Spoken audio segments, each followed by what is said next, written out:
మహబూబ్ నగర్ జిల్లాలోని పాత మహబూబ్ నగర్ జిల్లాలోని 14 నియోజకవర్గాల్లో మొన్నటి ఎన్నికల్లో మనం గెలిచింది రెండే ఆ రెండు కూడా నడిగడ్డలోనే అలంపూరు గద్వాలు మీ స్ఫూర్తికి మీ యొక్క మరి పోరాట పటిమకి మళ్ళొక్కసారి శిరస్సు వంచి ధన్యవాదాలు.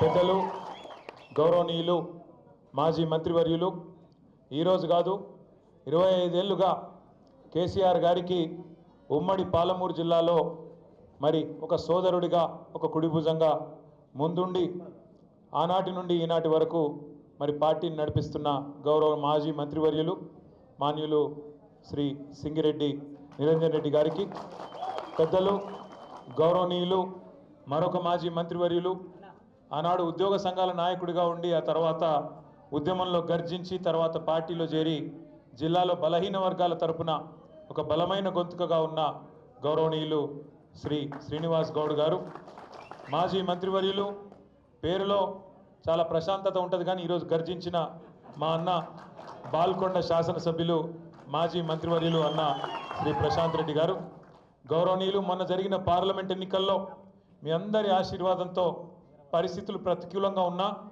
ఆనాడు అధికార పార్టీని తట్టుకొని రెండు అధికార పక్షాలను తట్టుకొని మరి కేసీఆర్ గారి నాయకత్వంలోనే తెలంగాణకు న్యాయం జరుగుతుందని ఇంకా 8 ఏళ్ల సర్వీస్ ఉండగా కూడా మరి అత్యున్నత స్థాయికి చేరుకునే అవకాశం ఉండగా కూడా ఆ పదవిని వదిలిపెట్టి కష్టాల కడలిలో మనతో పాటు కలిసి నడిచి వచ్చిన మొన్నటి పార్లమెంట్ అభ్యర్థి మీ అందరికీ ఆప్తులు నడిగడ్డ బిడ్డ డాక్టర్ ఆర్ఎస్ ప్రవీణ్ కుమార్ గారు, ఈరోజు ఈ కార్యక్రమానికి అధ్యక్షత వహిస్తున్న సోదరుడు తమ్ముడు మేధావి యువకుడు ఉత్సాహవంతుడు ఉజ్వలమైన భవిష్యత్తున్న నాయకుడు డాక్టర్ ఆంజనేయ గౌడ్ గారు, మరి ఈరోజు మీ అందరినీ తీసుకొని ఇక్కడికి వచ్చి గద్వాలలో మళ్ళీ గులాబీ జెండా ఎగరేస్తా అని చెప్పి వచ్చిన సోదరుడు బాసు హనుమంతనాయుడు గారు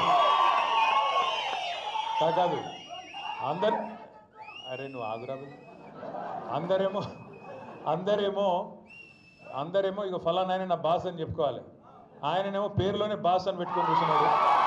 బాసు హనుమంతనాయుడు గారు తప్పకుండా మీ అందరి ఆశీర్వాదంతో గొప్ప నాయకుడిగా వారు ఎదగాలని మనస్ఫూర్తిగా కోరుకుంటూ, అదేవిధంగా వేదికపైన ఆశీర్లైన సోదరుడు విజయ్ గారు, సోదరులు పెద్దలు మాన్యులు రాజ్యసభ మాజీ సభ్యులు మన పార్టీ యొక్క కేంద్ర కార్యాలయ బాధ్యులు అన్న రావుల చంద్రశేఖర్ రెడ్డి గారు, కరీంనగర్ ఉమ్మడి జిల్లా పరిషత్ మాజీ అధ్యక్షురాలు మన తెలంగాణ మన పార్టీ యొక్క మహిళా విభాగం అధ్యక్షురాలుగా కూడా గతంలో పనిచేసిన అక్క మన ఆడబిడ్డ తుల ఉమ్మ గారు, అదేవిధంగా సోదరులు బైకాని శ్రీనివాస్ యాదవ్ గారు, సోదరులు అల్లిపురం వెంకటేశ్వర రెడ్డి గారు, అదేవిధంగా సోదరి శ్యామల గారు, వేదికపై ఆసీనులైన మరి సోదరులందరికీ పేరు పేరున వేదిక ముందున్న పాత్రికేయ మిత్రులకు కూడా హృదయపూర్వకంగా నమస్కారం.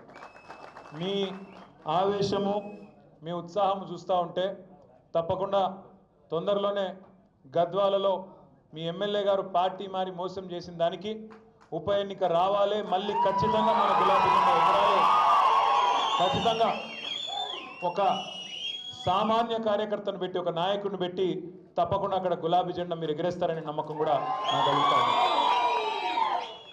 నిజంగా గత 18 నెలల పరిపాలన చూస్తే మనందరికీ ఒక విషయం స్పష్టంగా అర్థమైంది, రాష్ట్రంలోని ప్రజలకు కూడా స్పష్టంగా అర్థమైనది.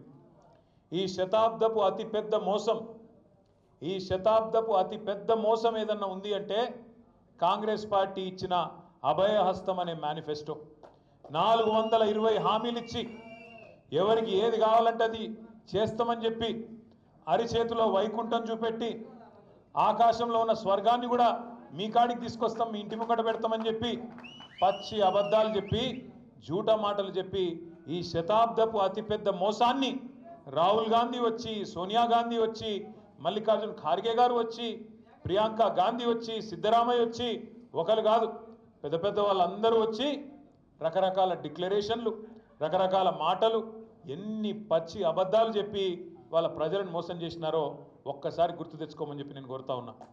ఇవాళ నిజంగా కూడా చెప్తున్నాను, నేను కొంత బాధతో కొంత మరి అసంతృప్తితో కూడా చెప్తా ఉన్నా ఈ మాట. అంతా బాగా నడుస్తున్న టైంలో 10 ఏళ్ళు తెలంగాణకు బలమైన పునాది పడి ముందుకు పోతున్న టైంలో ఆ మధ్యలో నేను చిన్నగున్నప్పుడు సినిమా వచ్చింది, మోసగాళ్ళకు మోసగాడని యాదుకుందా? ఎందుకంటున్నా అంటే నేను అనుకున్న చూసి రేవంత్ రెడ్డి స్వయంగా చెప్తున్నాడు కదా, ప్రజలు మోసం చేయాలనే కోరుకుంటారు, మోసపోవాలనే కోరుకుంటారు, మోసగాళ్ళనే నమ్ముతారు అని రేవంత్ రెడ్డి స్వయంగా చెప్తున్నాడు కదా, నమ్మరేమో అనుకున్నాం. కాంగ్రెస్ పార్టీకి 55 ఏళ్ళ అవకాశం ఇచ్చినా కనీసం మంచినీళ్ళు ఇవ్వలేదు, కనీసం కడుపు నిండా బువ్వ పెట్టలేదు. అట్లాంటి దిక్కుమాలిన పార్టీని ఎవరన్నా నమ్ముతారా అనుకున్నాం. కానీ మనోళ్ళు ఏ కారణం చేతనో కానీ, అంటే మీరు గద్వాలోళ్ళు కాదు,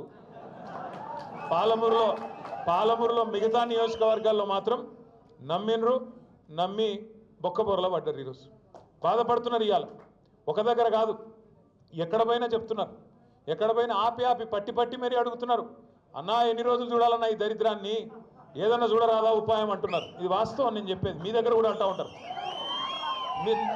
నేను ఈ కాలం ఇక్కడికి వచ్చే ముందు మన మహమూద్ అలీ సాబ్, మన మాజీ మంత్రి ఆరోగ్యం బాగలేదు, హాస్పిటల్లో ఉన్నాడు అంటే పోయి నాంపల్లిలో ఒక హాస్పిటల్ ఉంటే పోయి హాస్పిటల్లో నేను పలకరించి కిందికి వస్తున్నా.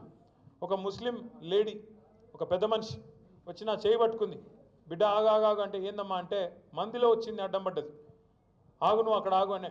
ఏమమ్మా అంటే ఏం లేదు, కేసీఆర్ గారికి ఒక మాట చెప్పు, కేసీఆర్ ఉన్నప్పుడు నా పేరు ఫలక్నుమాలో ఉంటా, నా పేరు నూర్ ఫాతిమా, కేసీఆర్ అన్నకు చెప్పు, అన్న ఉన్నప్పుడు మా ఇంట్లో కరెంటు పోకపోయేది, ఈ దరిద్రులు వచ్చినాక రోజుకి 8 సార్లు పోతున్నది, జల్దీ రమ్మను కేసీఆర్ను అన్నది. అంటే ఎట్లమ్మా ఏం చేస్తాము, ఒక ఓటుకు తప్పు ఓటుకు మరి శిక్ష 5 ఏళ్ళు కదా, ఏం చేయాలి నేను అని నేనంటే, ఏదన్నా ఉపాయం చూడు బిడ్డ, ఏదన్నా చూడరాదు మీరు అందరు కలిసి అంటున్నది.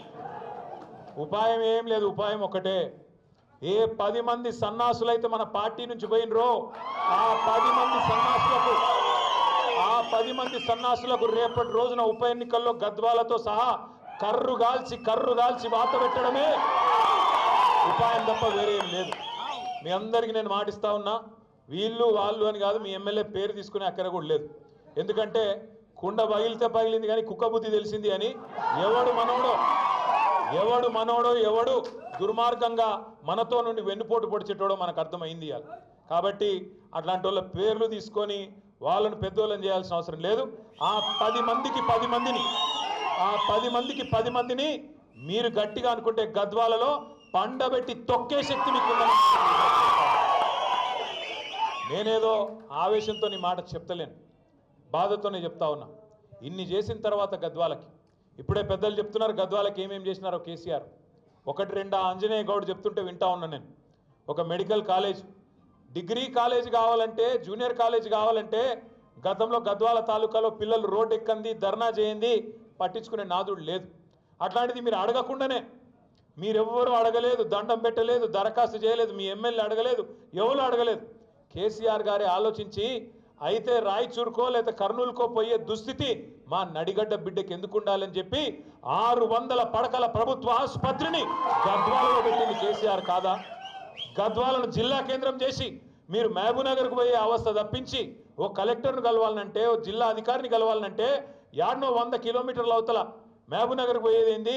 మీ కాడికే ఒక ఐఏఎస్ అధికారిని, ఐపీఎస్ అధికారిని తీసుకొచ్చి జిల్లా అధికారులను మీ నడిగడ్డలో, మీ గద్వాలలో కూర్చోబెట్టింది కేసీఆర్ కాదా?